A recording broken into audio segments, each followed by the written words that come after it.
Në kuadër të 7 marsit, ditës së mësuesit, shkolla nëntëvjeçare Skënderbej ka organizuar një aktivitet përkujtimor në nder të mësuesit të ndjer Fiqeret Hoxha, duke nderuar jetën dhe kontributin e tij në arsim. Aktiviteti me titull In Memoriam Fiqeret Hoxha, gjurmë që nuk fshihen, solli momente reflektimi dhe kujtimesh nga kolegë, nxënës dhe përfaqësues të komunitetit. 7 marsi vjen ndryshe në shkollën tonë. Sot nderojmë figurën e mësuesit Fiqeret Hoxha për kontributi, sakrificat dhe modelin e veçantë që solli në arsimin Shkodrës dhe mbar Shqipërisë.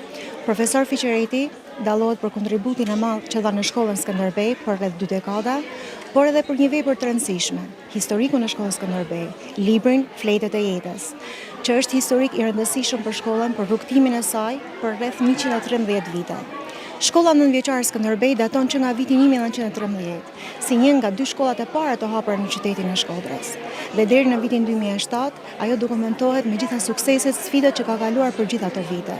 Kishte një përkushtim shumë të madh dhe kishte një dashuri të madhe për kolekt edhe për gjithë nxënësit dhe një respekt shumë të madh nga komuniteti i prindve. Indrit Hoxha, djali i mësuesit të ndjer, foli për rëndësinë e këtij homazhi dhe ndjenjat personale për trashëgiminë që la babai i tij në komunitet dhe arsim.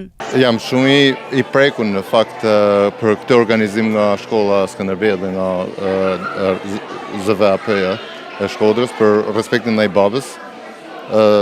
Prandaj unë personalisht kam marrë apostafat nga Amerika për me marrë pjesë në këtë, sepse tregon vlerat e qytetit Shkodrës që akoma vazhdojnë për të vlerësuar figurat e tyre, pavarësisht se ata mund të kenë ndruar jetë para shumë vitesh. Sa herë që dalin në Shkodër, gjithë njerëzit thonë, "Oh, djali i profesorit, s'ka titull më të bukur për mua se sa djali i profesorit." Është diçka që është shumë prekse, domethënë, dhe gjithë njerëzit kanë respekt i zakonshëm për të dhe ai respekt transmetohet edhe tek ne, pavarësisht se unë jam rrit dhe largu nga Shkodra para 25 vitesh. Ngjarja u pasqyrua si një nderim i veçantë për një jetë të përkushtuar ndaj dijes dhe edukimit, duke ruajtur gjurmët e një mësuesi.